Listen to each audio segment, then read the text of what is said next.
Daming issue ng mga sunscreen sa market, eto hindi mo pwedeng palagpasin. Eto nga yung bagong labas ng Hickory Essentials. Naglabas na sila ng tinted sunscreen. Sa kagaya ko na ayaw ng heavy makeup, perfect to.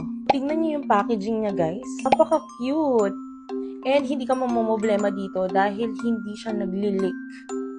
Ayan, so maglagay tayo sa face. Tignan mo, meron siyang light coverage. Ayan, kung meron ka rin mga acne marks dyan, kahit pa paano matatakpan siya. And super easy lang siya i-glide sa face. Tapos huwag ka mag-alala if medyo maputi siya, kasi mag-a-adapt naman yung skin tone mo dito. Meron siyang tone adapt technology. Tignan mo naman, napakaganda nitong sunscreen na to. Perfect pang everyday use. After niya mag-set, tignan niyo naman yung ginawa niya sa skin ko, Ito yung before, ito yung after.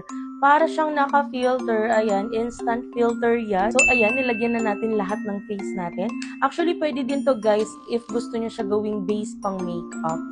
Limited stocks lang to sa market, guys. Mabilis lang maubos to. Alam niyo naman na trending tong product na to. Ayan, kaya kung interested ka rin dito sa product na to, ilagay ko lang yan dyan sa baba.